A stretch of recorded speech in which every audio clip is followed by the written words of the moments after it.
Lo primero que quiero decir es que hoy vamos a entrar un poco a fondo al tema de los derechos sexuales y reproductivos de las personas.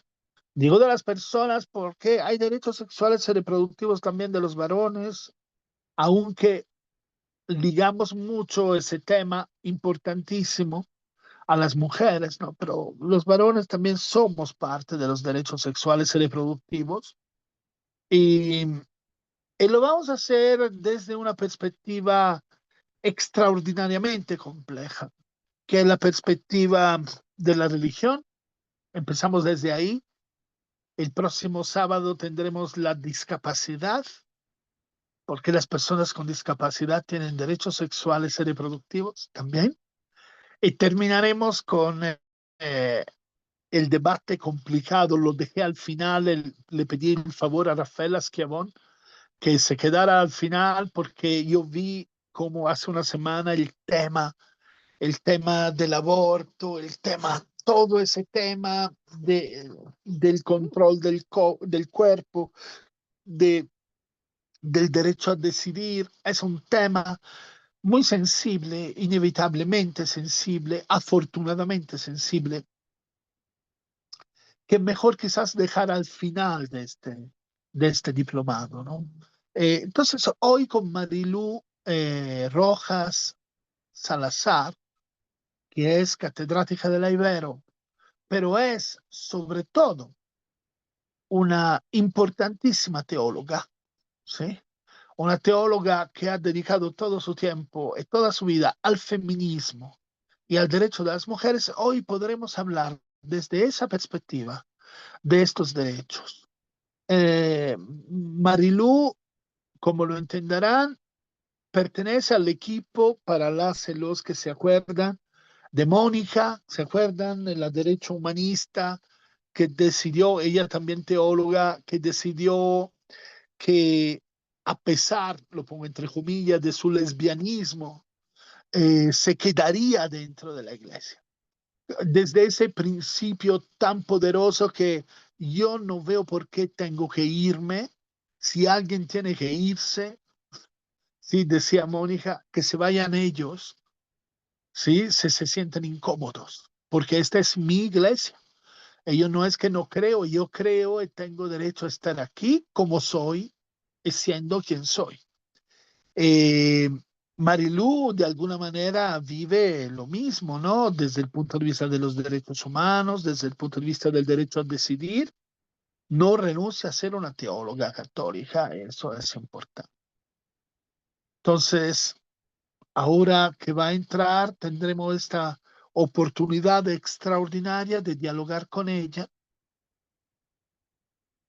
y creo que a todos nos va a beneficiar porque es un punto de vista que a veces perdemos de vista. Y como ustedes saben, a pesar de yo no ser extremadamente religioso, tengo mucho respeto para la religión, uno, muchísimo, porque es uno de los derechos humanos fundamentales, creer. Pero sobre todo creo que somos religión nosotros. Hasta los ateos están empapados de principios, valores que derivan de una religión que no eligieron, que pero a través de los siglos empapó su cultura. Así que difícilmente un italiano, hablo de los italianos para no tocar ninguna sensibilidad, obviamente, difícilmente un italiano dejará de ser católico, ¿verdad? A pesar de ser otra cosa. Fue el mismo Primo Levi que un día escandalizó a todos sus colegas judíos escribiendo en un artículo en el Corriere della Sera, escribiendo nosotros los italianos que somos todos católicos. Primo Levi, ¿me entienden? Que judío que dice abiertamente, públicamente, nosotros los italianos que somos todos católicos, a sabienda que hasta él, que pertenecía a la comunidad judía, terminaba siendo católico en su manera de pensar por su italianidad, ¿no? Y esto creo que le da el espesor y la importancia correcta al valor de la religión cuando hablamos de esas cosas. Que no es solamente un tema de fe, que además creo que en la fe es inútil entrar, porque la fe es algo totalmente personal, porque se trata de creer en algo que no tiene evidencia, ¿sí? Sino es desde el punto de vista valoral que nos importa, porque lo que somos, los valores, derivan de esa base, de ese humus, ¿sí? Que aunque nosotros no quisiéramos, ¿sí? Nos pertenece, nos pertenece. Y eso no siempre, lo digo con sinceridad, no siempre es negativo. Tampoco uno debe de tener esa idea equivocada que todo es negativo, ¿no? Entonces es importante escuchar a Marilu y dialogar con ella, como sabemos, como hemos demostrado tantas veces de saber hacer, muchos y muchas de nosotras se encontrarán de acuerdo con sus posturas, con sus posiciones. Otros se sentirán un poco molestos y eso también es parte, ¿no?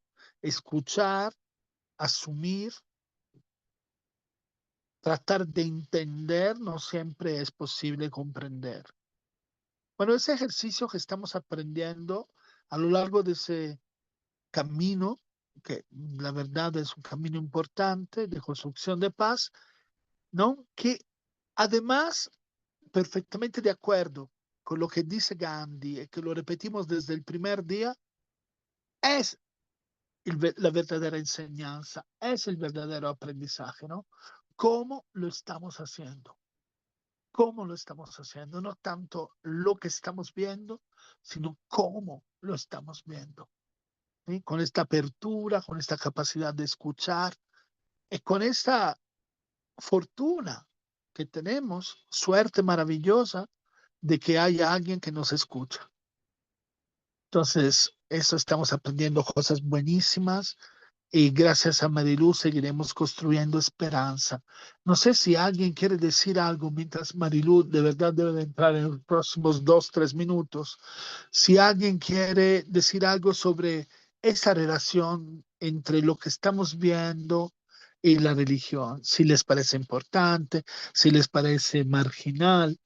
Como vieron, nosotros invitamos aquí hinduismo tradicional, invitamos aquí veterocatólicos, invitamos aquí musulmanes, mormones, los santos de la iglesia de los últimos días. No invitamos solamente budistas, ¿se acuerdan? El budista argentino que hablaba deambulando en el medio de un pequeño bosque, era fascinante. Digamos que invitamos no una religión, la religión como tema abierto, ¿no? Entonces, ¿ustedes qué sienten? Me gustaría escucharlo y mientras los escucho le doy acceso a Marilu. Adelante.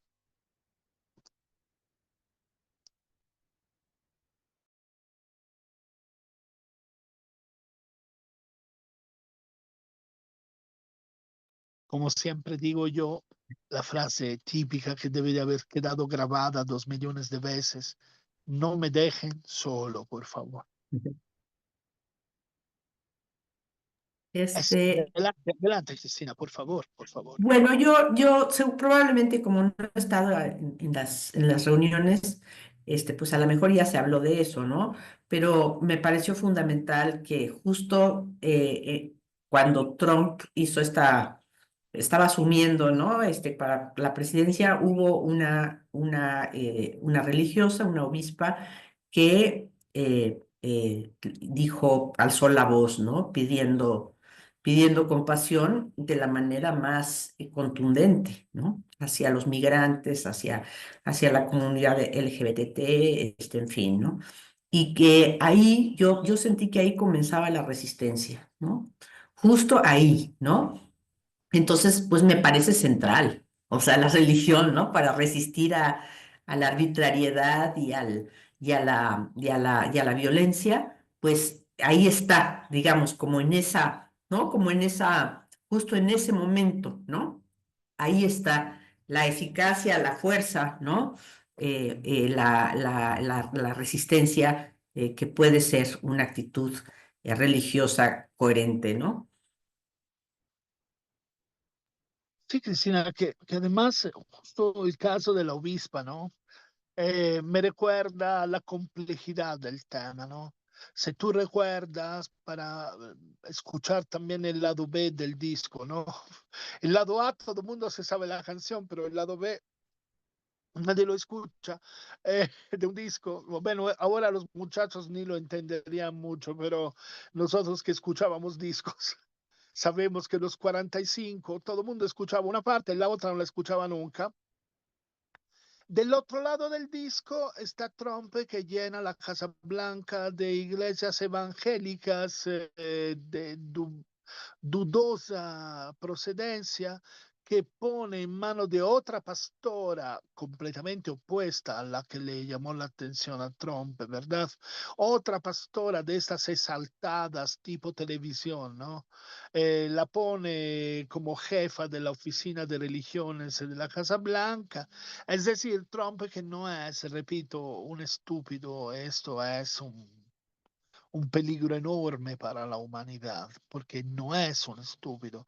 Trump es tan consciente de la importancia de la religión, tan consciente de la importancia de la religión, que quiere aprovecharla. Y eso es terrible, ¿no? Porque si bien es verdad que encontramos esa mujer maravillosa que tomó la palabra y que le pidió a Trump, utilizó la palabra que nosotros utilizamos tanto aquí, ¿no? Compasión. ¿No? Él lo marcó ahí en ese momento, ¿no? Lo estigmatizó, él se sintió un poco señalado, hasta se quejó oficialmente de esa mujer impertinente. Si bien pasó eso, del otro lado está la otra que confunde la religión con el nacionalismo, que confunde la religión con la etnia blanca, que confunde, ¿no? Entonces es evidente que el tema de la religión es importante. Eso es, la religión es importante porque así como tenemos mujeres chiitas que son líderes de su comunidad chiitas, aquí en México, mujeres, tenemos Irán, que es el país emblema del chiismo, donde las mujeres no tienen palabra. Entonces la religión tiene siempre esa doble cara, ¿no? Es como la educación que nosotros vimos a lo largo de todo este diplomado, ¿verdad, Luzma? La educación es un formidable instrumento de construcción de paz. Justo porque, y no es paradoja, es un formidable instrumento de construcción de guerra y también de construcción de odio y también de construcción de división, porque la educación es una herramienta y es una herramienta poderosísima. Y como toda herramienta poderosa, puede volverse extremadamente peligrosa, ¿no? Finales del siglo XIX, en las escuelas francesas se enseñaba que los animales, que los alemanes eran animales, que eran bestias, bárbaros, ¿no? Entonces uno dice, bueno, ¿qué pasó con la escuela francesa de finales del siglo XIX? Que crearon una generación de franceses que cuando llegó el momento de la Primera Guerra Mundial, no importa de qué ideología fueran, incluyendo los socialistas, decidieron que había que matar a los alemanes. Alemanes horribles que violaban a sus hijas, que violaban a los niños, toda una serie de barbaridades inventadas que se filtraban a través de dos herramientas esenciales, la educación y la información. La religión es poderosa como la información, como la educación, para bien y para mal, y eso nos da Paulo, un panorama extraordinario. Sí, Andrés, adelante, por favor. a mí me gustaría señalar algo. Ahora se ha hecho esta distinción entre religión y espiritualidad y creo que cabe aquí Mm. bien eh, para, para refutar un punto, o bueno, para no no entrar en controversias, y es que si bien la religión como la hemos entendido, a mí no me gusta la acepción de la religión como la hemos entendido y que es muy fácilmente denostable. En fin, ir a la etimología de la palabra religión, religar este mundo con el otro, este, unir. Pero bueno, espiritualidad me da la oportunidad de hablar de que la espiritualidad, y me parece importante entenderlo, la espiritualidad no es una herramienta.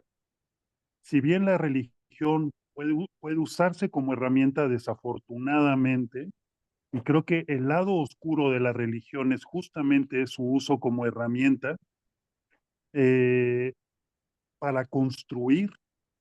A mí me parece que la espiritualidad en su acepción de no herramienta, sino de no colocarse como un medio, sino colocarse como un fin en sí mismo y colocarnos a cada uno de nosotros como un fin en sí mismo, es una perspectiva muy distinta a esto, insisto, a esta idea de la construcción.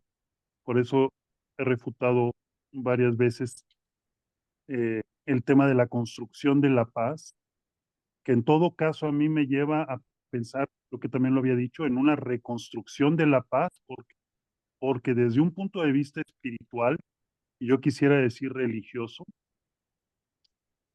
insisto, la religión se asocia con la iglesia, se asocia con el clero, se asocia con las herramientas, se asocia Con la los, estructura. eh, con la estructura y también con el contubernio, ¿no?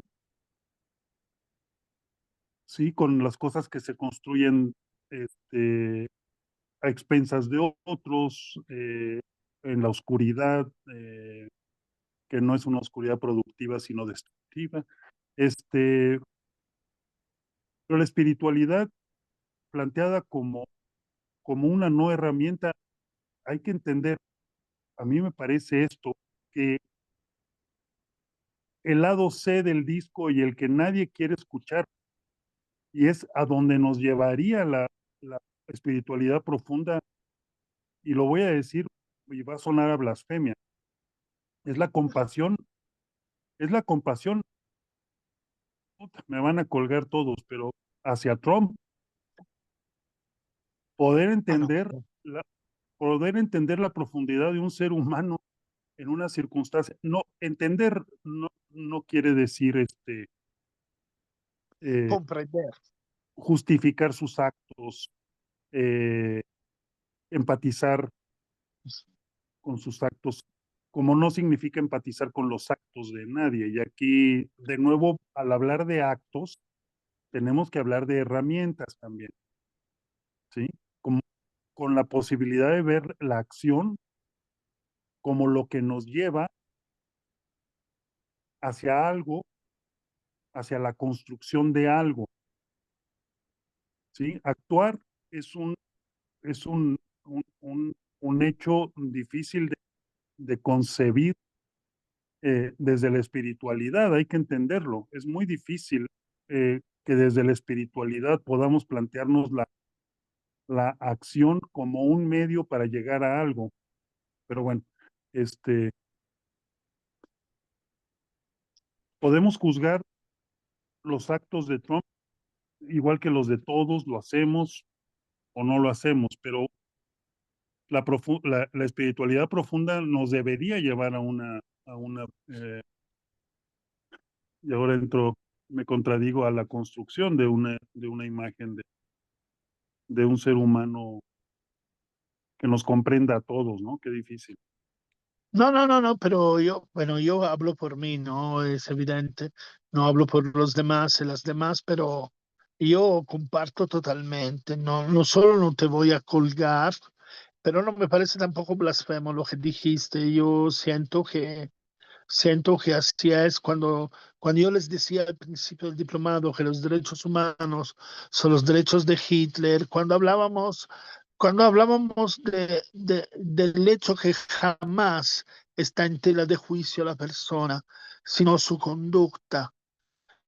Y eso lo aprendimos del psicoanálisis, no es la persona que está en el medio del discurso, ma es lo que hace la persona, porque una cosa son las acciones y una cosa es la persona humana. La persona no deja de ser humana y eso es lo único que nos da esperanza, ¿no? De cualquier cosa, no es solamente el tema de Trump, ¿no? Que detrás de cada persona está lo humano. Lo humano nos pertenece a todas y a todos, ¿no? Entonces a mí me parece que la reflexión de Andrés, lejos de ser una provocación, es algo importante, porque si nosotros no asumiéramos que lo que dice Andrés es importante, entonces ya no habría esperanza.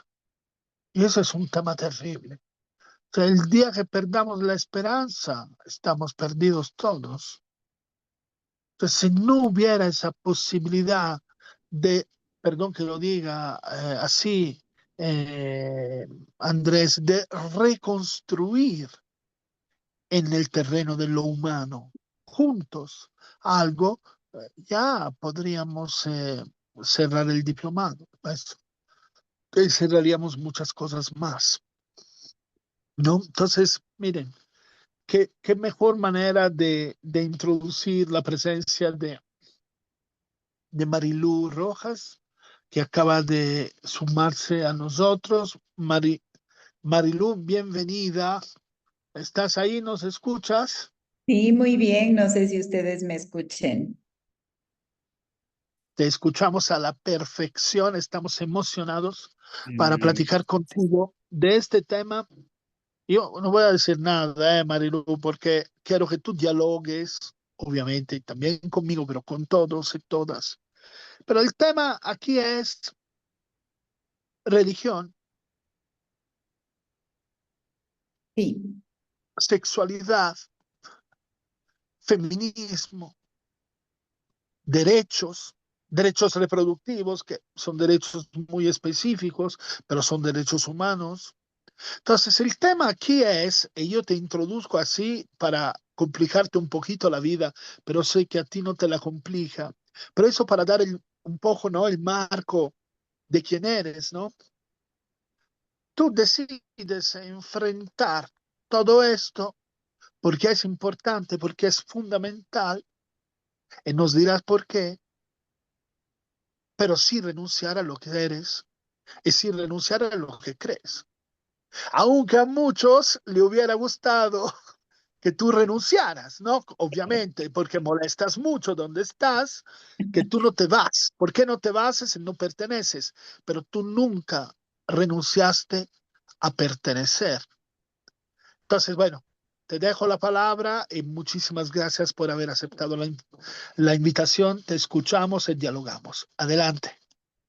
buenos días y muchas gracias por la invitación, Paolo.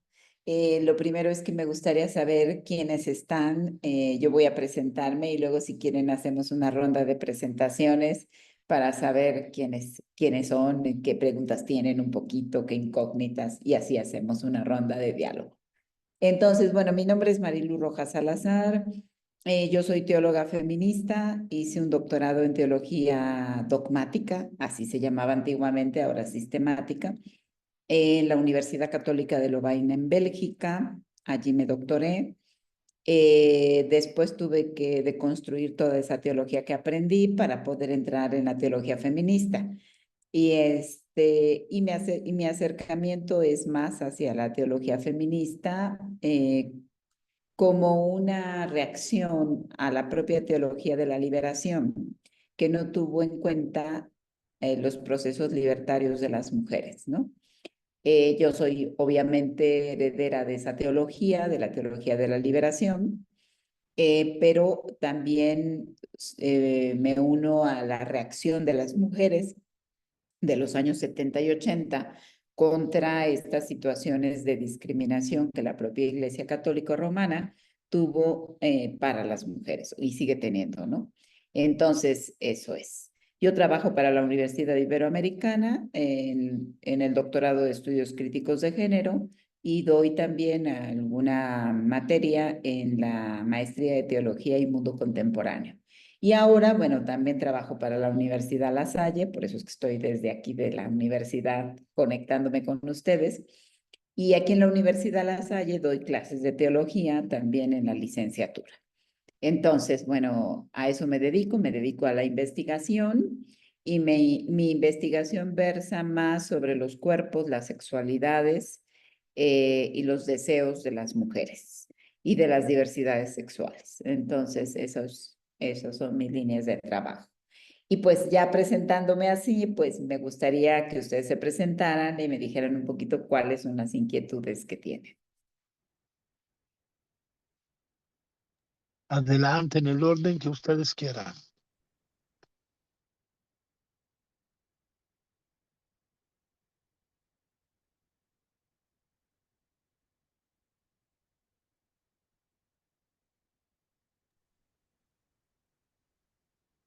Hola, pues yo me presento. Buenos días. Soy Luz María Santos del Prado y soy historiadora. Me dedico a la docencia, sobre todo con adolescentes de secundaria y preparatoria. Y me gusta enseñar y compartir con mis alumnos. Y, y pues eso, muy interesada en el tema que vamos a abordar contigo. Gracias.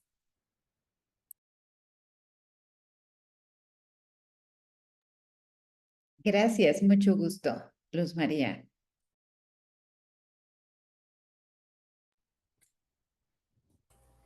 Hola, buenos días, Marilú. Mi nombre es Selva, soy consultora y soy terapeuta y la verdad cuando comentaste en lo que estás trabajando en las universidades, pues no tengo un tema en particular, más bien se me hace muy interesante y estoy como muy abierta, muy contenta de saber qué es lo que nos vas a compartir. Gracias. Muchas gracias, Elba, y mucho gusto. Bueno, yo soy Mercedes Magaña, soy tanatóloga y psicóloga también. Trabajé 30 años en el Seguro Social. En el 73 estuve trabajando en México en el programa de planificación familiar y salud reproductiva. Entonces me interesa muchísimo ver cuáles son los avances de los 70 a este momento en cuestiones de derechos sexuales y reproductivos. Muchas gracias, maestra Marilú. Muchas gracias a ti por la primera acotación que nos haces ahí y entonces si quieren ya luego sobre eso comienzo. Gracias.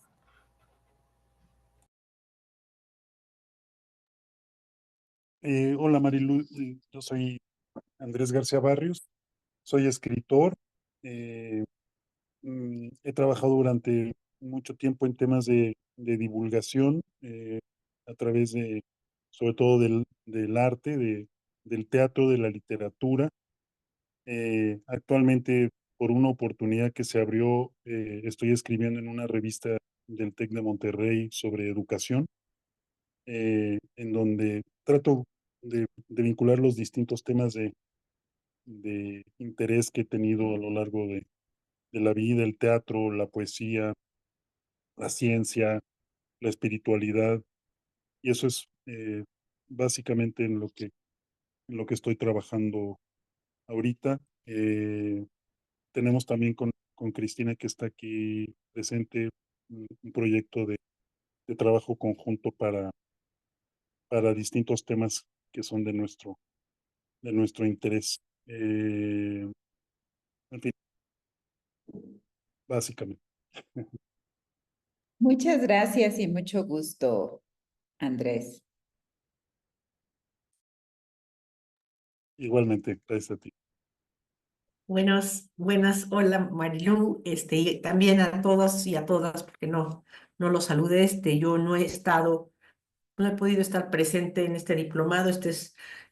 Pues, yo creo que la segunda o tercera sesión que he tenido oportunidad de tomar. Yo me dedico a la literatura y cada vez más pienso en cuestiones educativas. Me interesa mucho la teología. Yo he trabajado sobre Cervantes y Benito Pérez Galdós, y entonces la espiritualidad, ¿no?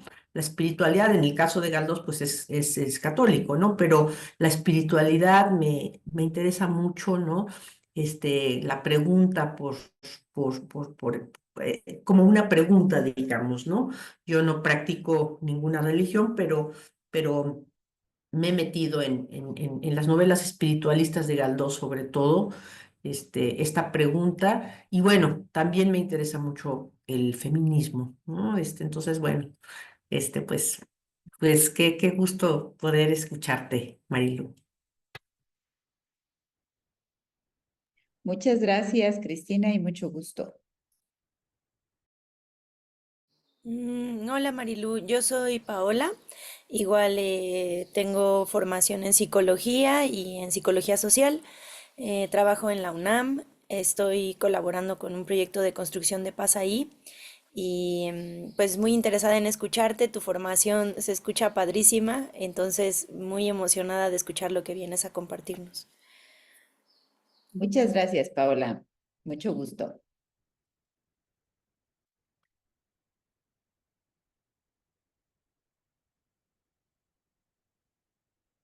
Y no sé si alguien más nos hace falta de presentarse. Creo que yo, Marilú, mucho gusto, muchas gracias por estar aquí. Soy Germán Margain y yo soy de dulce chile y de manteca, digamos, ¿no? Como se dice vulgarmente. Estudié teatro, que no terminé la carrera, y me he dedicado mucho tiempo a la logística, tanto en cine, producción de cine, como en empresas privadas, que estuve en un laboratorio muchos años y sobre todo haciendo la logística de estos lugares y de las películas, ¿no? Y bueno, pues me interesa mucho, vengo de una familia muy, muy religiosa. En mi casa siempre ha habido sacerdotes, monjas, hasta la fecha, ¿no? Crecí con esa cosa porque mi mamá, perdón que es personal esto, pero es una educación entre muy liberal, por un lado, y por otro lado era el pecado. Entonces siempre de niño y más adelante tuve problemas en estas cuestiones con la religión. Ahora ya lo tengo más claro, según yo, pero es muy interesante conocer lo que nos vas a platicar porque, este, pues, cómo está vinculada la religión con la sexualidad, con las mujeres, cómo es, pues, todos estos problemas que existen con el aborto, ¿verdad? Este, Te escuchamos, Marilú, muchas gracias y bienvenida. Muchas gracias también, Germán, perdón. Y bueno, comenzamos entonces hablando de la pregunta que nos hacías en torno a los derechos sexuales y reproductivos, y luego a la espiritualidad, y luego el aborto, y en general la sexualidad. Entonces, bueno, lo primero con lo que quisiera yo iniciar es diciendo que las mujeres somos un problema para las grandes religiones monoteístas. Nos han tratado como un problema, cuando no somos las mujeres el problema, ¿no? Sino que las religiones monoteístas, por ser de origen patriarcal, jerárquico, donde la figura del dios varón está representada así, en categorías masculinas, pues coloca a las mujeres siempre en una situación problemática. Eso es lo primero que quiero decir. Después, segundo, el asunto de las sexualidades. Obviamente que para las tres grandes religiones monoteístas, que es el cristianismo, el islam y el judaísmo, también la sexualidad ha sido vista desde muchas aristas, ¿no?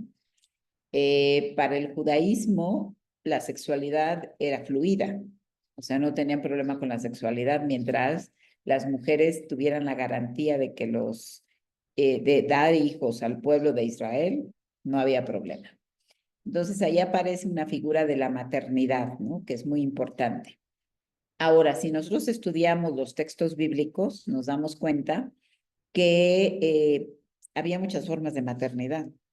hay unos vientres subrogados ahí. Es el caso de Agar y Sara, que le da a su esclava o a su sirvienta Agar, Sara, perdón, toma a Agar para dársela a Abraham y tener hijos a través de ella. Eso era un elemento muy frecuente en el antiguo Israel, ¿no? Otra manera de tener hijos era que juntaran las rodillas las mujeres con la mujer que estaba pariendo y entonces el hijo era de las dos. Esa es otra forma de maternidad. La maternidad clánica que aparece también en el judaísmo y en el mundo islámico, que es la figura del harem, por ejemplo, ¿no? Hay una figura muy clara de mujeres ahí que no son todas las que tienen sexualidad con el jeque o rey o el personaje dueño del harem, sino que es la idea de una familia extendida. Y ahí les podría ayudar un poco el texto de Fátima Mernissi, de Sueños en el Umbral, cuando ella explica un poco cuál es el asunto del harem, ¿no? Y cómo se tratan las maternidades ahí. Luego ya para el cristianismo, el asunto de las maternidades, pues es una fijación también. La crítica que hacemos desde las teologías feministas justamente es a estos estereotipos asignados también por las religiones, especialmente yo lo hablo desde el cristianismo católico romano, que es donde me muevo y de donde soy creyente, que el asunto de las funciones de las mujeres están colocados siempre en funciones reproductivas, es decir, a ser madres, esposas, vírgenes, hermanas de, hijas de, mamás de, ¿no? Y entonces la crítica que hacemos desde las teologías feministas es justamente estos estereotipos, especialmente al estereotipo de lo que llamamos la Virgen María, ¿no? Porque pues la figura de María para el cristianismo católico romano es una figura que nos pone en entredicho a todas las mujeres, ¿no? ¿Quién puede ser madre, esposa y virgen al mismo tiempo? Nadie. Y yo creo que ni María, ¿no? Entonces, es esta figura que aparece ahí y que es una figura también muy colonizadora de los cuerpos y de las sexualidades de las mujeres.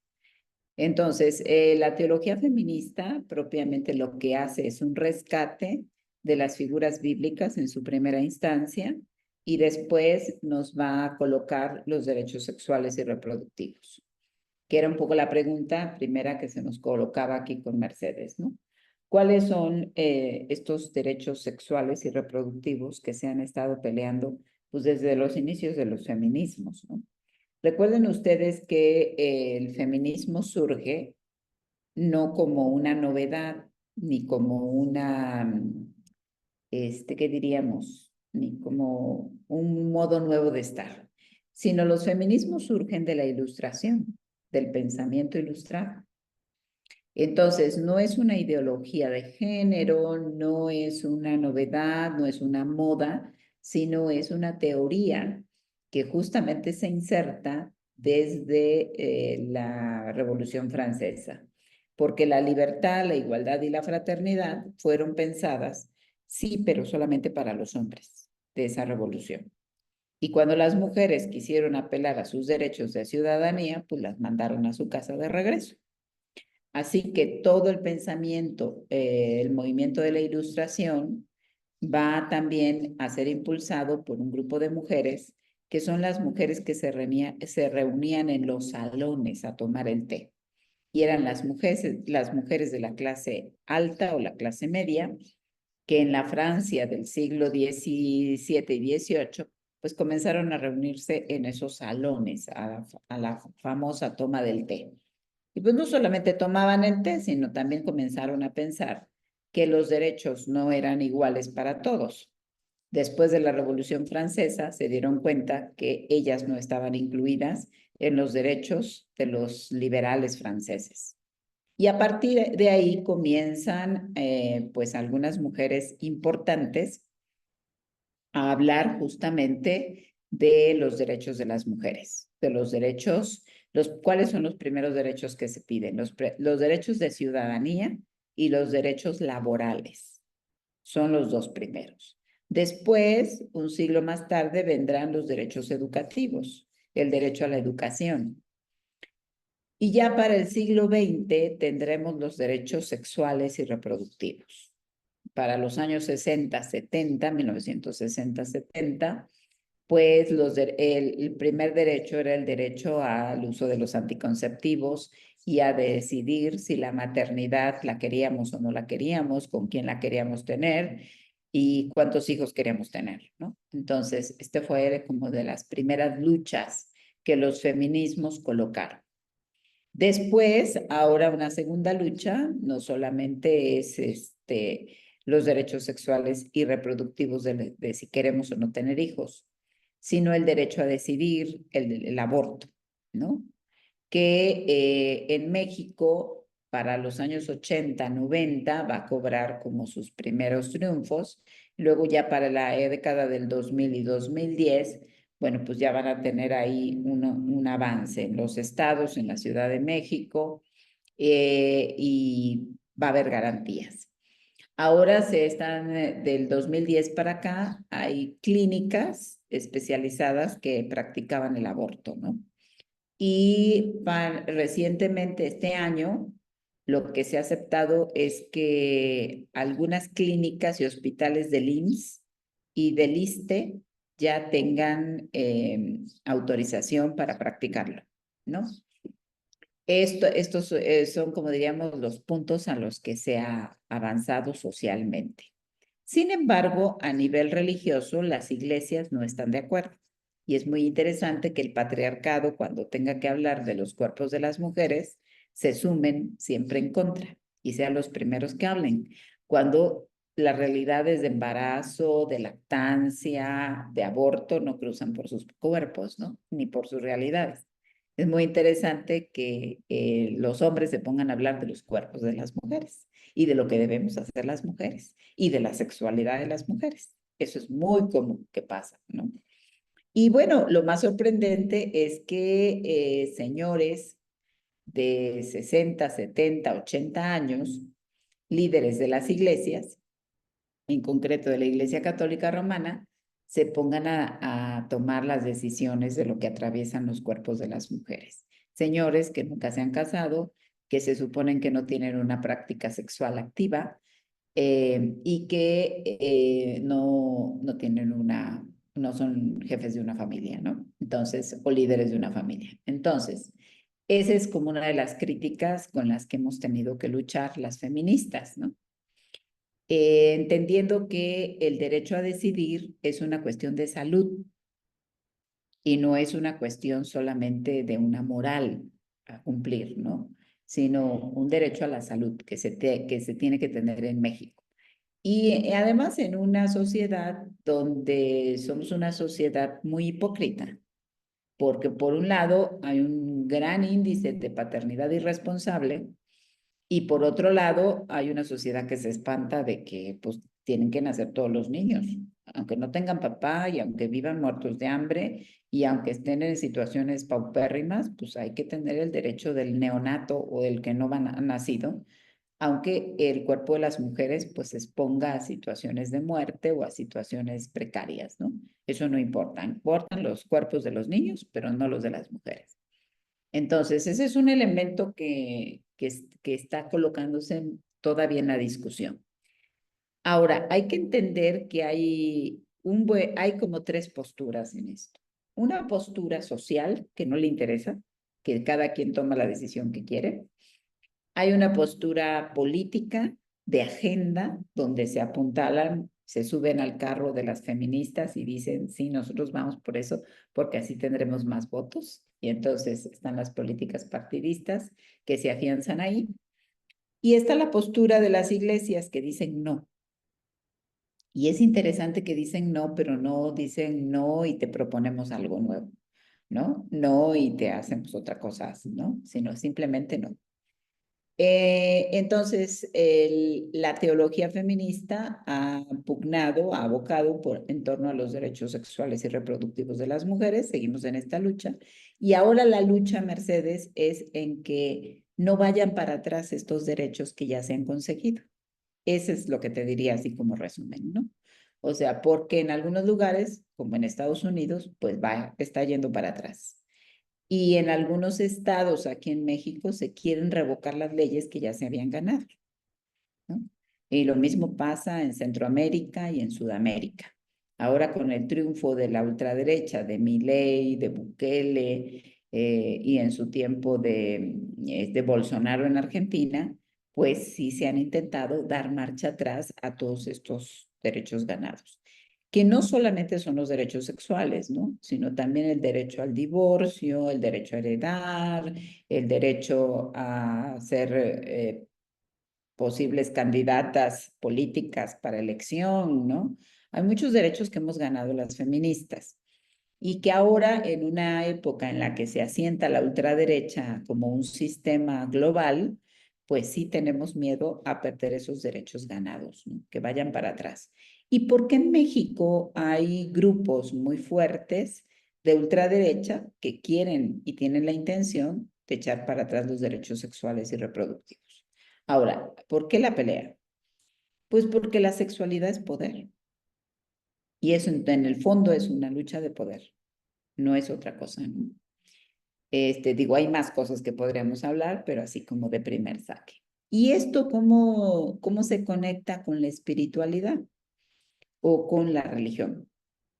Porque uno pensaría, bueno, pues estos feminismos son más bien feminismos ateos, ¿no? Y tú como alguien que cree en la religión, que practica, pues, ¿cuál es tu posición? Que esa sería la pregunta, ¿no? Y entonces yo digo, bueno, miren, la espiritualidad, que no la religión, ahorita vamos a hablar primero por la espiritualidad que Elba preguntaba, en torno a qué espiritualidades. La espiritualidad la entiendo yo como una fuerza interior que poseemos todos los seres vivos para posicionarnos ante la vida, para enfrentar la vida. Eso es la espiritualidad. Y la espiritualidad es entendida, también como una fuerza que está originada en nuestra sexualidad, ¿no? O sea, la espiritualidad no está peleada con la sexualidad. Más bien diría que la fuerza espiritual cruza por nuestras genitalidades. Y entonces, que es esta fuerza que se posiciona y que tiene su raíz en nuestra sexualidad. Y así, ¿no? Y entonces esto fue conocido en la Edad Media como la mística, colocado también como sinónimo de la erótica.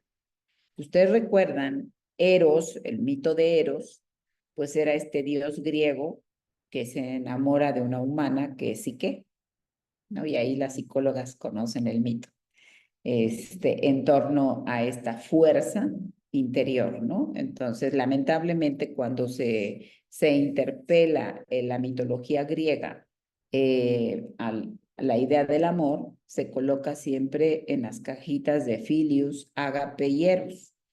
Y Eros es colocada como una categoría del amor, pues más bien como reducida a la genitalidad y más bien confundida con la pornografía después ya en la época moderna. Entonces, cuando yo me refiero a la recuperación de la erótica, me refiero a esta fuerza espiritual interior que las místicas medievales pudieron encontrar muy bien. Por ejemplo, Hildegarda de Bingen, por ejemplo, las Beguinas, por ejemplo, Teresa de Ávila, por ejemplo, la misma Sor Juana Inés de la Cruz y otras más, ¿no? Ya más del medievo, vamos a ver que hay Beatriz ahí se me fue el apellido, pero está el monacato alemán que tienen una recuperación de la mística como un posicionamiento erótico. Entonces, ahí conecta justamente con la espiritualidad, ¿no? La espiritualidad no es otra cosa más que conectar con nuestra fuerza erótica interior que nos posiciona ante la vida. Y no confundir la erótica con la pornografía. Entonces, por ahí podemos ir tejiendo más. Y luego, alguien más preguntaba en torno, bueno, estas de las espiritualidades, en torno a un poco a la colonización de los cuerpos, ¿no? Es cierto que uno de los grandes problemas que tenemos en la teología feminista es que las teologías siempre han sido hechas por los varones y los varones de las religiones. En el caso de la tradición católico-romana, por varones célibes. Entonces, se ha colonizado el cuerpo de las mujeres pensando que otra vez en el modelo familiar patriarcal, donde el padre es el dueño de los cuerpos de su familia, de la esposa, de los hijos y de todo, hasta de los sirvientes que tengan, ¿no? Entonces, hay un concepto de dueñez que trabaja muy bien Rita Laura Segato, y dice que en el modelo familiar patriarcal hay esa idea del dueño de la familia que es el padre y que tiene el derecho sexual sobre los hijos, las esposas y todo. Sí, adelante, Mercedes.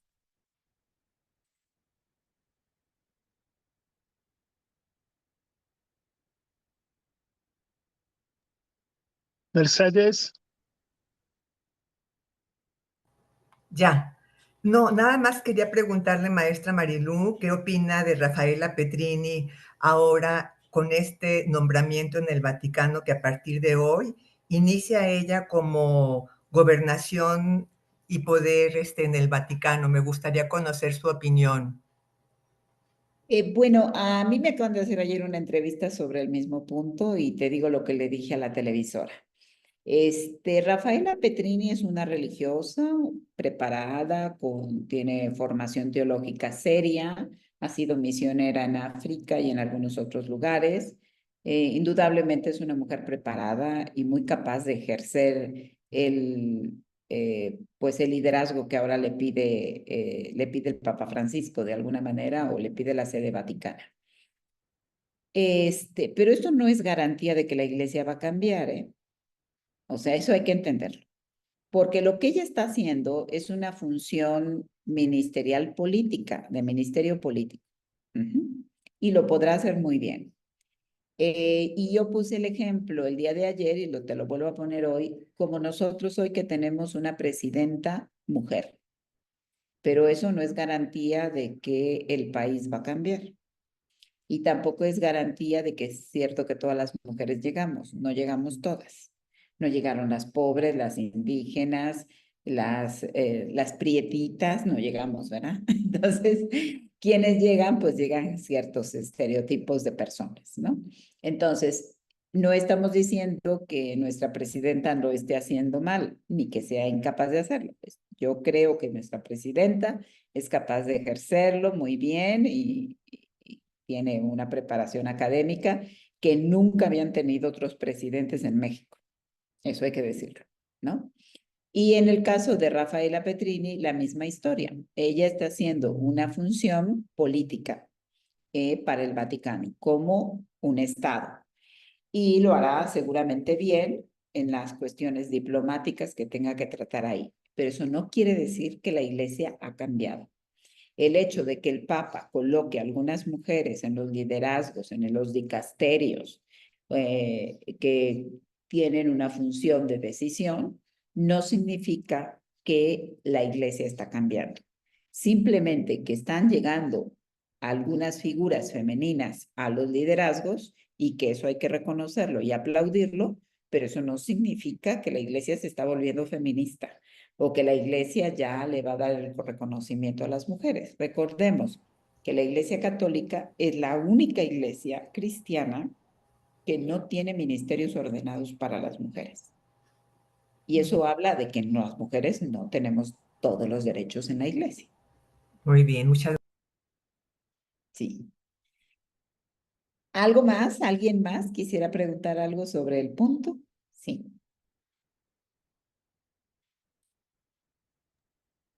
adelante, dialoguemos, porque yo también tengo mis preguntas, aquí me las anoté, pero prefiero escucharlos a ustedes y después entro yo.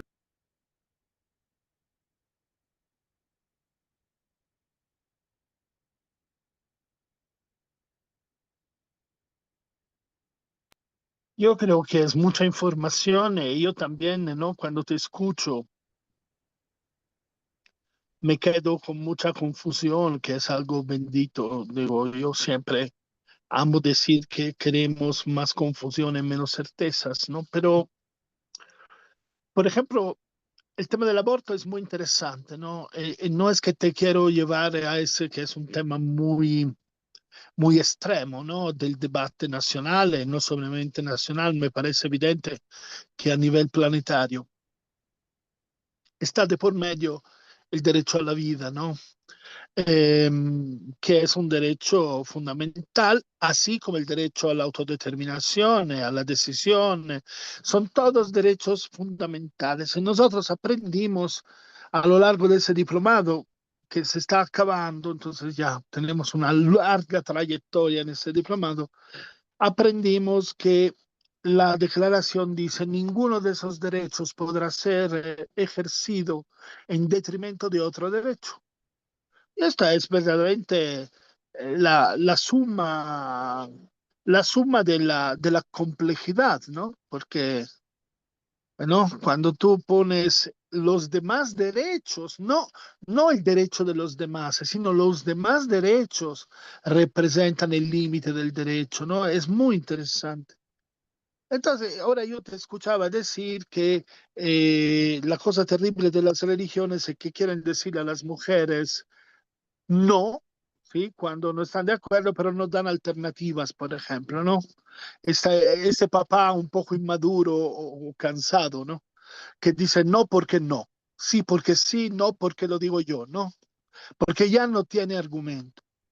Recuerdo una amiga que no sé si todavía está en Bolivia, la verdad es italiana, Dominica, una teóloga formidable, Antonietta Potente, que una vez, cuando yo tenía 23 años, en una entrevista me dijo, admitir como método anticonceptivo solamente el coitus interruptus es como admitir un condón grande como el mundo entero. ¿Sí? ¿No? Esta contradicción, ¿no? Ella lo decía hasta riéndose. En ese entonces, cuando yo tenía 23 años, ella también era una teóloga muy joven, ¿no? Entonces tenía sus ejemplos muy contundentes. A mí me queda muy claro esto de la complejidad. Recuerdo, se lo conté a todos aquí, creo, y no quiero aburrirlo, recuerdo mi mamá que regresa del referéndum sobre la ley del aborto, cuando la Iglesia Católica obligó el Estado italiano a poner en discusión una ley, que era la ley del aborto italiana. Mi mamá, catecista, va a votar, como todos en ese entonces se votaba mucho, regresa, nos sienta a mí, a mi hermana que habrá tenido 12 años y yo menos de 15, ¿sí?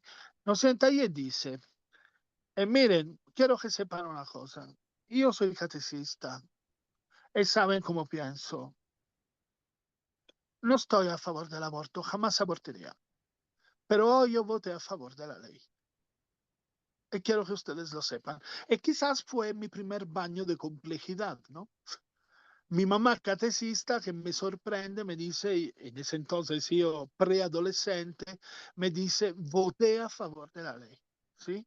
Porque una cosa es estar a favor del aborto y una cosa es estar a favor de una ley que lo regula, ¿sí? Entonces, me gustaría que tú empezaras un poquito a hacer, si puedes, si quieres, no es una obligación, un poco de claridad en toda esta complejidad. ¿Qué significa estar a favor de la ley del aborto? ¿Se significa estar a favor del aborto? Si tiene un sentido la frase estoy a favor del aborto, que es una frase que se escucha mucho, pero a veces pienso que no tiene mucho sentido, ¿no? Entonces me gustaría escucharte porque sé que tú tienes ideas muy importantes sobre esto. Bueno, gracias, Paulo, por colocarlo. Sí, indudablemente, yo soy una mujer que por mí han atravesado situaciones. Nunca me he visto en la necesidad de abortar, porque además he sido monja. Entonces, eso no atraviesa por mi corporalidad ni por mi sexualidad.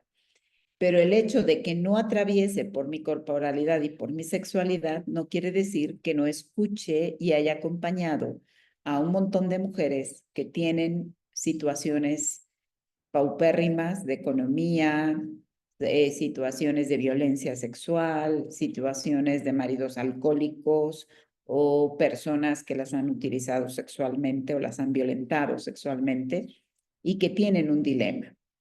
Hay que entender que estoy de acuerdo con tu madre y estoy de acuerdo contigo que una cosa es estar a favor del aborto y otra cosa es estar por el derecho a decidir. ¿Qué es el derecho a decidir? El derecho a decidir no es que vamos a hacer filas las mujeres para abortar, porque así lo colocan los provida. Los grupos provida nos llevan al extremo de decir, todas estas feministas locas, desatadas, enojadas con los hombres, están a favor del aborto. Estamos a favor de una ley que proteja a las mujeres en su sexualidad. Estamos a favor de una ley de salud pública. Eso hay que entenderlo. Estamos a favor de una ley que no lleve a las mujeres a morir por un aborto, que no lleve a las mujeres a casos extremos como tener que en un baño con un alambre tener que sacarse un producto, ¿no? Y morir ahí desangradas. Muchas lo hacen, muchas chicas lo hacen. O a niñas que se les asigna, que han quedado embarazadas y entonces que se les asigna una maternidad no deseada. Entonces, eso es a favor de lo que estamos. Es una ley de salud pública. Y estamos entonces defendiendo la salud sexual de las mujeres. No estamos diciendo que el aborto sea un método anticonceptivo. Eso hay que aclararlo, ¿no? Hay ahora métodos anticonceptivos, hay la pastilla del día después, hay un montón de cosas que se pueden usar, ¿no? Sin embargo, estamos también diciendo que hay una ley de educación sexual que no se da en México, ¿verdad? Los Provida han tenido una gran fuerza en la Secretaría de Educación para decir, quiten esta información sexual, quiten este conocimiento. Y si yo les preguntara aquí a los hombres del grupo cómo les llegó su educación sexual, no sé qué historias me contarían. Pero lo mismo pasa con las mujeres. Entonces, si no tenemos una educación sexual en México, en México y en muchos países de América Latina, no tenemos una educación, un sistema de salud digno para las mujeres y tenemos una sociedad patriarcal, violenta, machista, que se impone sobre la sexualidad de las mujeres, entonces es por eso que llegamos a este extremo. Eso hay que entenderlo así. Cuando se iba a aprobar la ley del aborto en México, los clérigos de la Iglesia Católica dijeron, va a haber hordas de mujeres abortando, ¿no? Y entonces, pues yo quiero decirles que después de que se aprobó la ley, no es que hubo hordas de mujeres abortando, porque el aborto no es una cuestión de cómete una galleta y tómate un café. Es una cuestión muy compleja donde aquí están las psicólogas que pueden decirnos en torno a los procesos traumáticos y dolorosos que significa una pérdida de ese nivel. Pero si damos las garantías de la seguridad pública para que ese proceso no sea tan traumático y tan culpabilizante para los cuerpos de las mujeres, estamos entonces ayudando a que se tengan justamente elementos que puedan contribuir a que las mujeres no mueran, a que las sexualidades puedan tener una formación y educación. Sin embargo, no solo se trata de decir no o sí. El asunto es más complejo, ¿verdad? Entonces, cuando tú me preguntas cuál es tu posicionamiento, mi posicionamiento es ese, ¿no? Estamos a favor de una ley de salud que garantice la vida de las mujeres. Si estamos a favor de la vida, pero ¿qué tipo de vida? ¿Y la vida para quién? ¿Y la vida para quién no? Sí, Andrés, adelante.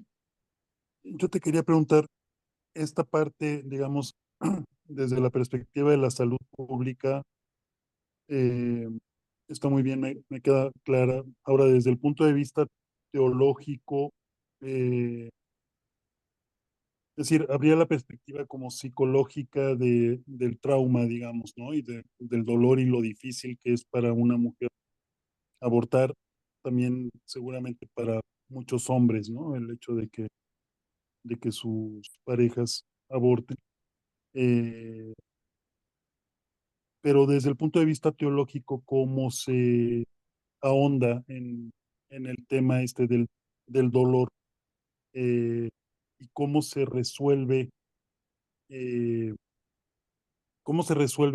digamos, teológicamente el punto en el que el dolor por la pérdida es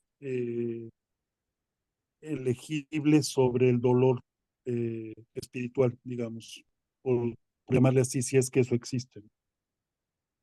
Bueno, mira, yo te voy a decir que hay una filósofa, sí, que habla de la doloridad, es una filósofa brasileña, Vilma Piedade, y dice que el dolor, no es lo mismo el dolor de las mujeres blancas, clase media, que van a abortar a Estados Unidos, al dolor de las mujeres prietas, indígenas, afrodescendientes, mayas, otomíes, o o las mujeres prietas de los barrios pobres, donde no tienen los medios para poder pagar una clínica que puedan hacer el proceso.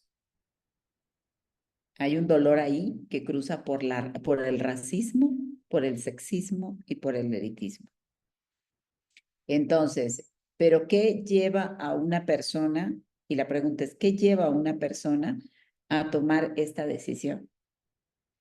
En el proceso de acompañamiento que yo he realizado, son personas donde los hombres no están, porque los hombres no se sienten embarazados. Es muy recientemente que haya en algunos sectores de la población parejas de mujeres y hombres que digan estamos embarazados, porque también tendrían que decir hemos abortado. Y eso no pasa, eso no acontece en la responsabilidad masculina. Cuando digo que somos un país hipócrita, de una sociedad hipócrita, es eso. Las mujeres que han tenido que tomar la decisión de abortar es porque la pareja no está, porque los propios compañeros son los que le piden que lo haga, porque los hombres no se quieren hacer responsables de una situación así, o porque tienen 2 o 3 parejas. Y ya le han pedido a las otras 2 o 3 parejas que lo hagan. Esa es la doloridad que pasa por los cuerpos de las mujeres, ¿sí?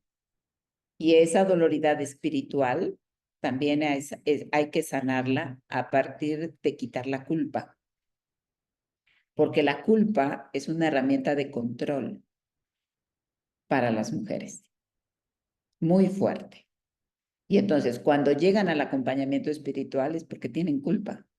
Muchas, cuando ya lo han hecho, tienen culpa y dicen, es que Dios no me va a perdonar, es que la iglesia dice que estoy condenada, que soy una asesina, que no sé qué. Y entonces aquí tendríamos que hablar primero de en qué Dios creemos. Si el Dios de la misericordia, del amor y del perdón, o el Dios enjuiciador, castigador y patriarcal, que va a sentar en el banquillo de los acusados a las mujeres. Además, en el mundo bíblico, por ejemplo, vamos a encontrar que el aborto existía y lo practicaba el sacerdote del templo. Ese es un dato muy interesante. Se dice que cuando un hombre, y eso está en el libro de Levítico, cuando un hombre dude de que el hijo es suyo, entonces lleve a la mujer ante el sacerdote del templo.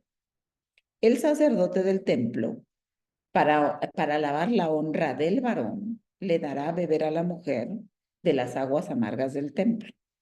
Si el vientre se le hincha, entonces esa mujer ha faltado a su marido y merece morir. Si el vientre no se le hincha, entonces esa mujer ha sido fiel a su marido. y merece vivir. ¿Qué eran las aguas amargas del templo? Las aguas amargas se las daba el sacerdote a la mujer, que era una mezcla de cosas ahí. Era vísceras de animales, era el agua donde limpiaban el sacrificio, mezclado de hierbas amargas, de distintas hierbas que eran consideradas abortivas. Eso lo hacía el sacerdote, le daba a beber a la mujer y si se le hinchaba el vientre, es decir, iba a abortar, era porque había sido infiel al hombre y merecía morir. Y ya. Esa era la práctica, el único texto que tenemos en el Antiguo Testamento en torno al aborto.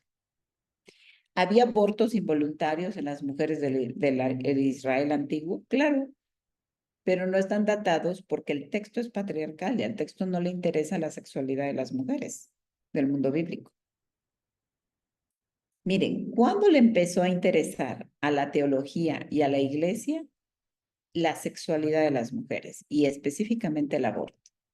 A partir de 1990. Cuando la tercera ola de los feminismos, la segunda y tercera ola de los feminismos, dijeron, vamos a hablar de los derechos sexuales y reproductivos. Entonces, todas las iglesias y todos los hombres de las iglesias voltearon a vernos. Antes no les había interesado si estudiábamos, si teníamos derechos de salud, si éramos ciudadanas, si teníamos, no teníamos, eso no le interesó a la iglesia, a las iglesias, específicamente a la Iglesia Católica. Le interesó a partir de que la ola de los feminismos dijeron, vamos a hablar de los derechos sexuales y reproductivos. ¿Verdad? Entonces, no le interesamos a la iglesia la vida de las mujeres. Es interesante que le interese más la vida de los no nacidos que la vida de las mujeres. Y ese es el dolor que cargamos las mujeres. Que seguimos siendo valoradas solamente por ser madres, esposas, hijas de, en el mundo eclesial. Reproductoras, vientres reproductores. Y ese es el dolor que cargamos las mujeres. Y es un dolor espiritual, por supuesto. Pero lo primero que tenemos que hacer es desinstalar estos mensajes de culpa, de castigo. Porque de otra manera, entonces estamos colocando la imagen de un Dios patriarcal, enjuiciador y castigador. Eso es lo que te podría decir en torno a la doloridad, al duelo, ¿no? A los duelos. Sí hay que acompañar los duelos de las mujeres, porque no es que se quedan tan felices después de un aborto, hay que acompañarlas en procesos de duelo. Mercedes, ¿tienes la mano levantada? Muchas gracias. También estaba como castigada en la Biblia la infertilidad femenina, ¿verdad? No solamente otras cosas, sino la infertilidad también. Desconozco en qué libro o cómo fue. Gracias, María. Sí, en el libro de Samuel, por ejemplo, en el primer libro de Samuel, y en el libro el libro de los Reyes, también y en Génesis, también toda la Biblia, tiene la infertilidad femenina, es entendida como maldición de Dios hacia la mujer. Una mujer que no tiene hijos es una maldecida por Dios. Y bueno, por ejemplo, está la historia de Tamar en Génesis. Tamar era la nuera de Judá, uno de los grandes líderes de las tribus de Israel. Y el texto dice que Tamar y el hijo de Judá se casaron y no tuvieron hijos. Y muere el hijo de Judá y culpan a Tamar de que no pudo darle hijos a Judá, nietos al hijo de Judá. Entonces, después vendrá una segunda vuelta donde casan al hermano con Tamar, ¿verdad? Entonces, al cuñado lo casan con ella para darle hijos al muerto, porque esa era la tradición. Y entonces se muere también Onán, de ahí viene el término onanismo, porque no quería a la mujer, eyaculaba afuera para que esta no quedara preñada. Y entonces tampoco queda preñada y se muere Onán. Y según la ley que el mismo Judá había puesto, le correspondería a él el ejercicio de rescatador y de darle hijo a su hijo. Y entonces Judá tiene miedo porque ya vio que se murieron sus 2 hijos y no le dieron hijos. Y entonces él dice, pues esta mujer está maldita. Si yo me caso, si yo me tengo con ella relaciones, pues tampoco me voy a darle hijos y también puedo tener riesgo de morir. Y entonces la despide a su casa, cosa que no debía hacer. La regresa a su casa y un día, pues se queda viudo él y Tamara se entera. Y el asunto es que Tamar se viste de prostituta, se disfraza, se pone en el camino donde iba a pasar Judá y le ofrece sus servicios. Pero como el señor no traía efectivo, ¿verdad? Y no se usaban las tarjetas de crédito, entonces le propone un intercambio. A mi regreso, te daré un cordero y te daré un cabrito. Ese es el precio por tus servicios.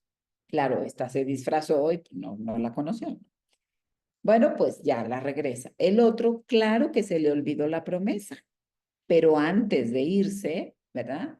Le dice ella, mira, pero déjame en garantía en lo que me das el cabrito y el cordero, déjame en garantía tu bastón y tu anillo. Y se los dejo en garantía. Y cuando tú regreses y me regreses mi cabrito y lo que me prometiste, yo te regreso tus cosas. Pues a este señor se le olvidó, porque ya ven que los caballeros no tienen memoria, así dicen, entonces se le olvidó.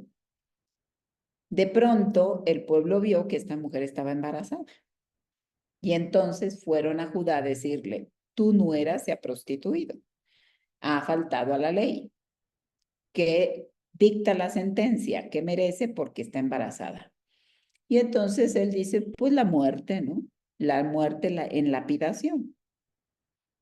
Bueno, y entonces el pueblo va a lapidar y a matar a Tamara porque ha sido infiel a la casa de su marido.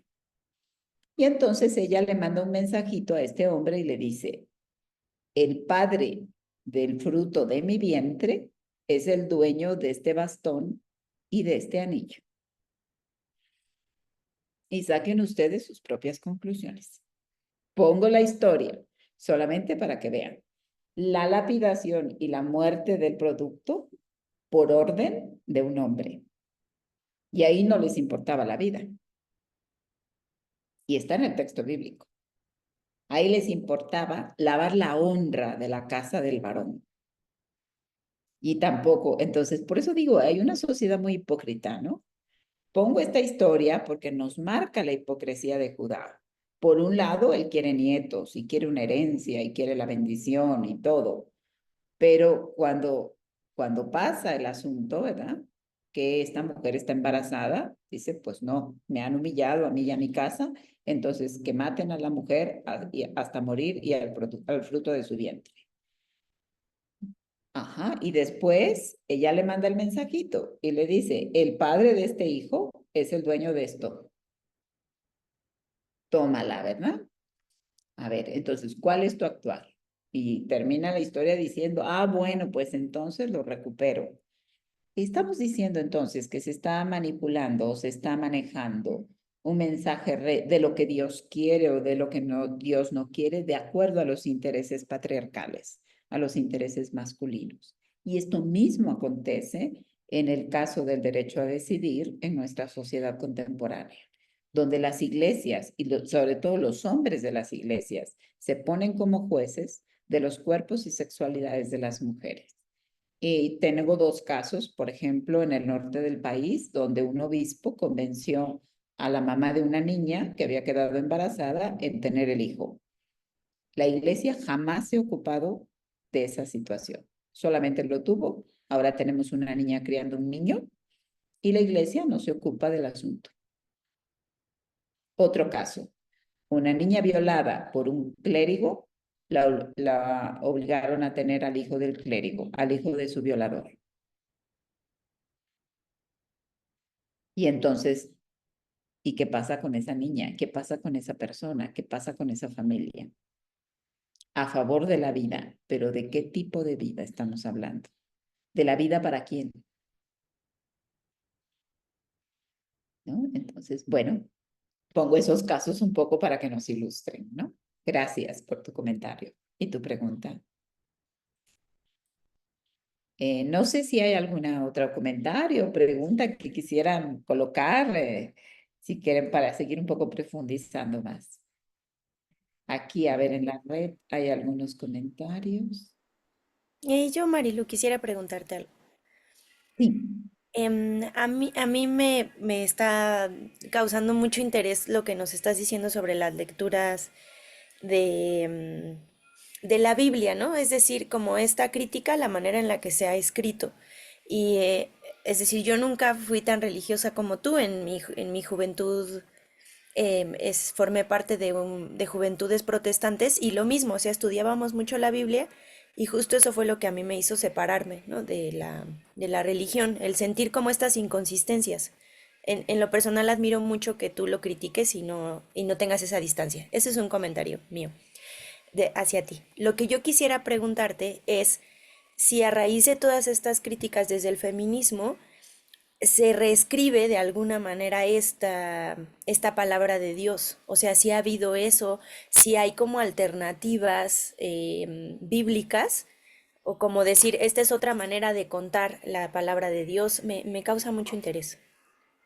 Sí, fíjate que sí hay muchos acercamientos de suyo. Hay una colección en Verbo Divino que se llama La Biblia de las Mujeres. Ajá, entonces pues, vamos a contar la historia de las mujeres, ¿verdad? Ya contaron la historia de los hombres, ahora vamos a contar la historia que está ahí mismo, en el mismo texto, pero que curiosamente los pastores o los líderes de nuestras iglesias o los teólogos o biblistas de nuestras iglesias nunca mencionan. O sea, ahí está junto al texto, está todo esto que estoy diciendo, está en el mismo texto.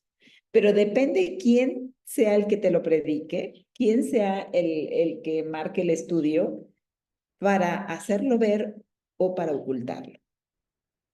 ¿Verdad? Esto es muy interesante porque lo que ha pasado es que se ha utilizado la Biblia para dar argumentos a favor y en contra de acuerdo a nuestros intereses.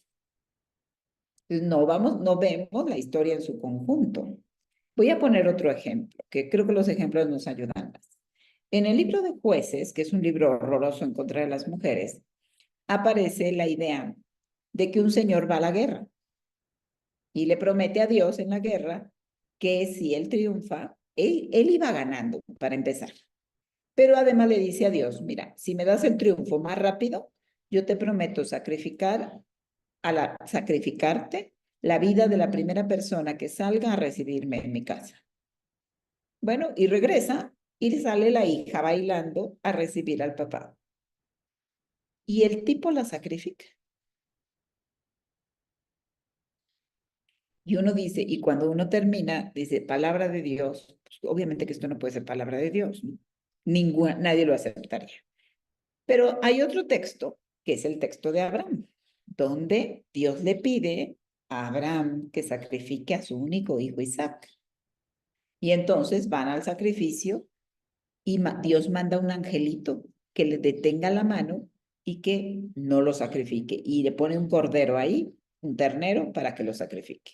Y uno se pregunta, Raquel, así se llamaba la chica sacrificada, ¿era menos importante que Isaac? ¿Por qué Dios está a favor y detiene la mano de uno y no detiene la mano del otro? ¿Quién contó esa historia? Ese es el trabajo de las teólogas feministas, ¿no? Analizar el texto y decir, ¿quién redactó esto? ¿Cuáles fueron los intereses del biblista que están colocando esto? Otro dato más, otro ejemplo. Narran la historia de un levita y de su mujer. Entonces, el hombre es abandonado por la mujer. La mujer se va y se regresa a la casa de su padre. Pasan 3 meses, el levita va por su mujer. Cuando llega a la casa de su suegro, le arma una fiesta. Después de la fiesta, él se lleva a la mujer de regreso y pasando por Belén, Llega ahí a una hospedería y llegan unos hombres a pedir tener relaciones sexuales con los miembros de la casa. Y entonces él dice, no, no se preocupen, yo les voy a dar a mi mujer para que tengan sexo con ella toda la noche. La saca afuera y los hombres la violan toda la noche. La mujer, dice el texto, que queda con las manos en el dintel de la puerta. Al día siguiente, semi muerta, ¿no? Al día siguiente, el hombre abre la puerta y le dice a la mujer, levántate y vámonos. La mujer obviamente no se podía levantar. La avienta al burro y se va. Cuando llega a su tierra, mata a la mujer, la descuartiza y se la da a las 12 tribus de Israel para declarar la guerra. Palabra de Dios. ¿Es palabra de Dios esto? Claro que no. Entonces, ¿cuál es el contexto de la redacción? ¿Por qué Jueces es un libro tan violento contra las mujeres? Hay que preguntarnos, ¿por qué esa mujer abandonó ese levita?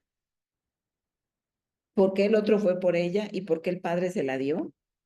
Porque las mujeres éramos símbolo de intercambio. Y porque el matrimonio no era por amor, el matrimonio era un intercambio económico. Entonces, esta situación, estos textos que aparecen ahí, que justifican, ¿verdad? El feminicidio, la violencia sexual, la utilización de los cuerpos de las mujeres, la prostitución, la trata de mujeres, tenemos que desinstalarlos del imaginario bíblico para que justamente no sean utilizados por los pastores o los hombres de las iglesias para justificar también esas violencias. Y ese es el trabajo de las teologías feministas, ¿no? Colocar justamente una interpretación más sana, más actual de los textos bíblicos. Entonces, ¿la Biblia es palabra de Dios? Pues sí, ¿no? Y es más palabra de los hombres que de Dios y de los hombres que redactaron con intenciones y con una estructura patriarcal propia de su tiempo.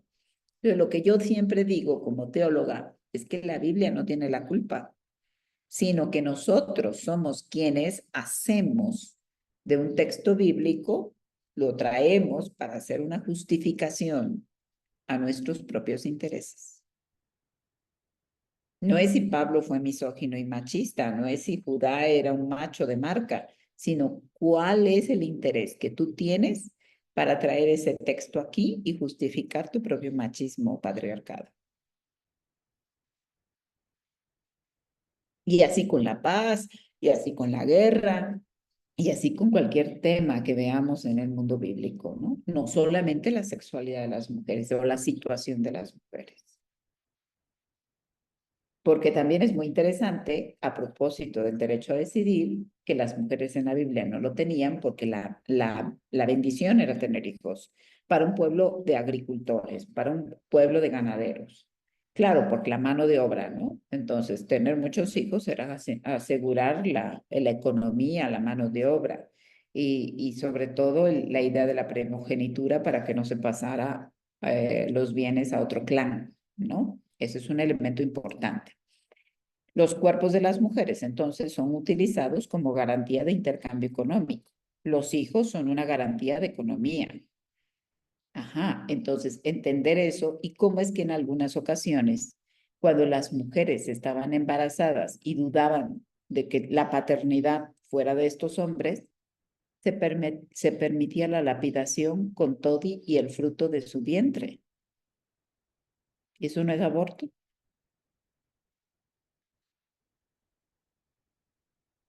¿Y eso no es asesinato? Bueno, por eso era más que aborto, ¿no?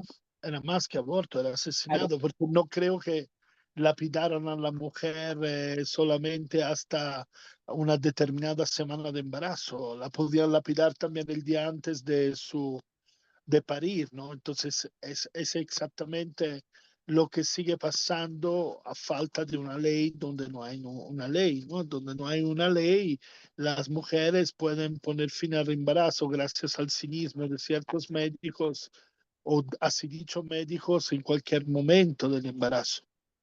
justo porque no hay reglas, ¿no? Eso no era aborto, era asesinato, ¿no? Eso que le hacían a la mujer al fruto de su vientre. Qué horror. No sé si alguien más quiere decir algo, porque la verdad tenemos esta oportunidad extraordinaria. No sé hasta qué hora tienes tiempo, A las 12. Marilu. A las Ah, 12. Entonces aprovechemos porque tenemos 10 minutos. Si alguien tiene una Marilú, pregunta, sí, adelante. gracias. Marilú, quisiera preguntarte, ¿cuál es la postura de las órdenes religiosas de mujeres ante la teología feminista? bueno, ante la teología feminista no creas que simpatiza mucho. Aprecian más la teología femenina. ¿Verdad? O sea, que la teología feminista, porque, a ver, las órdenes religiosas pues también están muy adoctrinadas con todo el discurso propio de los papados, de la tradición eclesiástica, de los episcopados, de los líderes religiosos hombres, ¿no? Entonces, pues siempre se ciñen, tratan de ceñirse a lo que dicta la doctrina de la iglesia, ¿no? Entonces, eso es un elemento que está ahí. No es que la teología feminista tiene mucha simpatía ante las órdenes religiosas de mujeres, no. Lo más propio es si hay una relectura bíblica de las mujeres y eso sí, sí simpatizan con eso, pero no con la teología feminista del todo.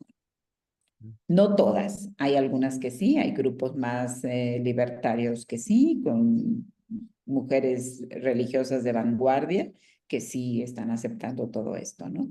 Pero en su mayoría no. Claro, sí, gracias. Sí. Sí. Se supone que cuando una mujer se hace monja, se casa con Cristo, ¿no? Se casa digo, en el caso de la religión católica, ¿no? Entonces hasta les dan un anillo, me parece, ¿no? Les dan un anillo que es como símbolo de la unión, ¿no? Claro que pues permanecen vírgenes, ¿no? Se supone, si no las viola un clérigo, ¿verdad? Porque digo, es un matrimonio el que hacen y una sumisión completa ante esto, ¿no? Pues eso era en la Edad Media. Hoy ya no es más así. Bueno, perdón, pero, o sea, yo tuve una tía de claustro, que se casó, o sea, nos enseñó su anillo, se casó con Cristo, ¿no? Y permaneció encerrada más de 30 años sin salir a la calle, o sea, en el siglo XX, ¿no? O sea, impresionante. Bueno, te voy a contar, les voy a contar de dónde viene el invento. El invento es del origen de la Edad Media, allá para el siglo sexto, séptimo. Hay un señor que se llama Justino, que es un padre de la iglesia, que él coloca la idea de que los cuerpos de los hombres son representación de Cristo.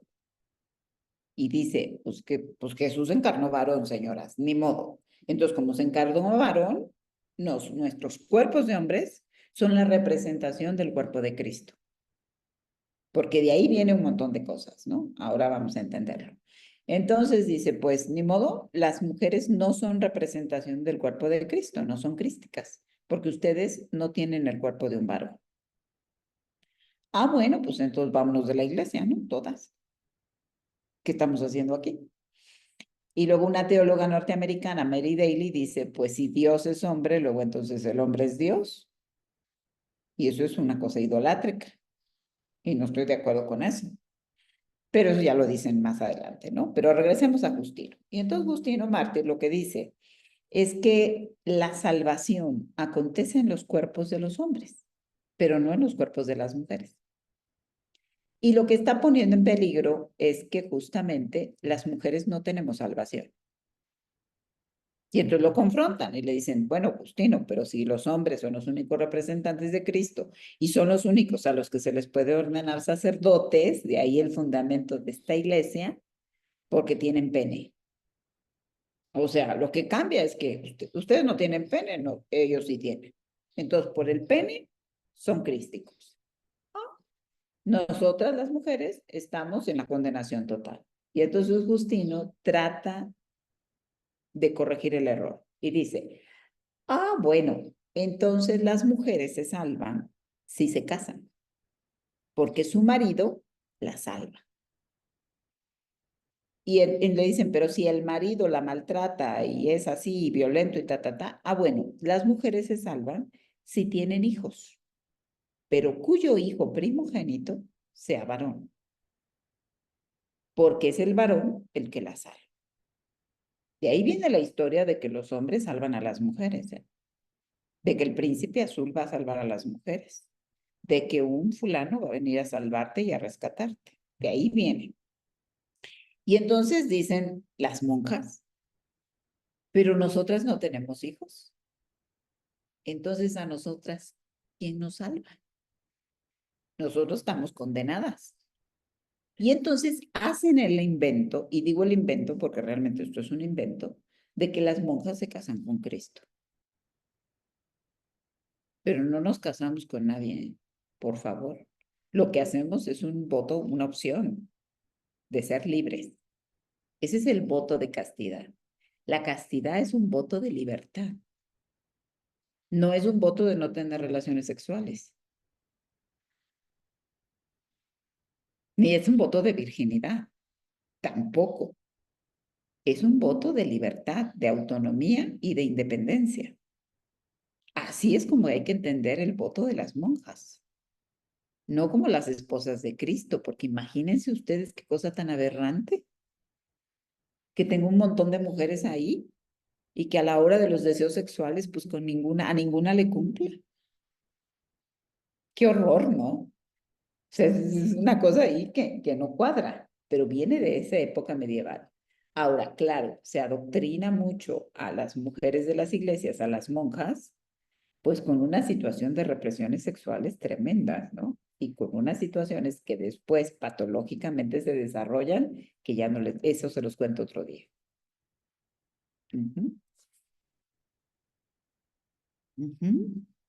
Hacer una pregunta, perdón, Marilu. Bueno, pues qué interesante esto del voto de castidad como voto de libertad, ¿no? Es decir, como un voto paradójicamente de no sometimiento al patriarcado. Bueno, hay una en la Cábala, ¿no? La historia, bueno, no voy a eso, sino más bien lo que se dice, digamos, dentro de pues sí, de la cábala judía, ¿no? En particular, una investigadora, Esther Cohen, ella habla de que el hombre tiene pene y es circuncidado, por lo tanto, en esa circuncisión, digamos, está la marca, digamos, el pacto, digamos, con Jehová, ¿no? Es decir, la castración de alguna manera. Y que, digamos, genitalmente las mujeres lo que no tenemos, lo que tenemos es un agujero. Entonces, que la misoginia, digamos, viene pues desde la patrística, ¿no? Y desde antes, ¿no? Del judaísmo, ya que, digamos, el cuerpo de la mujer carece de un órgano que pueda ser marcado y eso, digamos, ese agujero, ¿no? Inquieta, digamos, inquieta al patriarcado en la medida en que, digamos, la sexualidad femenina puede ser muy diversa y puede presentar, digamos, ¿no? El orgasmo múltiple, etcétera, etcétera, que digamos que rebasa con creces, digamos, el acto de fecundación, ¿no? En términos biológicos. No sé si más o menos estoy entendiendo o si va por ahí. Bueno, es un poquito más complejo, ¿no? Mira, a ver, hay que distinguir la circuncisión de la castración, ¿no? Ya. O sea, la circuncisión no es castración. La circuncisión es limpiar el prepucio, ¿no? Se quita el prepucio y ya, pero no los castran. En el mundo bíblico sí había, por ejemplo, eunucos. ¿Quiénes eran los eunucos? Existía la emasculación total, o sea, la castración total de los genitales del varón, y existía la emasculación parcial, pero eso era otra cosa, no era la circuncisión. ¿Quiénes eran los eunucos? Los hombres que administraban los bienes de los faraones, de los reyes, de los grandes líderes, ¿no? Y eso, hay una historia muy interesante. Otro día, si quieres, me invitas, Paolo, para hablar de los eunucos, porque es una historia muy interesante. Los eunucos eran los hombres más ricos y que tenían el poder, eran grandes funcionarios en los imperios egipcio, romano, griego, en China, en Corea, en Japón, o sea, todo el mundo asiático tenía eunucos. En Etiopía tenían bastantes eunucos. Se habla, por ejemplo, de un eunuco que se hizo cristiano en Hechos de los Apóstoles. José, el soñador, era eunuco. Otro que era eunuco, a ver, espérenme, hay varios personajes en la Biblia que eran eunucos, que estaban al servicio de los faraones, de los reyes, y que eran hombres con un montón de poder, ¿no? Que serían, y que tenían, a ver, la práctica del derecho sexual también la tenían sus jefes sobre ellos. Serían hoy las diversidades sexuales, si quieren ustedes colocarlo así, un poco. Bueno, cierro ese comentario de los segundos. Y ahora voy en torno a lo que preguntabas más sobre la circuncisión. La circuncisión es entronizada por Séfora, por una mujer, por la esposa de Moisés. O sea, el rito de identidad masculina del judaísmo, de pertenencia al pueblo elegido, lo entronizó una mujer que no era judía y que era sacerdotisa de Madián. Era una madianita, es decir, una mujer afrodescendiente, quien colocó ese rito de circuncisión para quitarle el miedo a Moisés que tenía de encontrarse con Dios, ¿no? Dios se encontraba con Moisés, lo había mandado a liberar al pueblo y de repente lo quiere matar.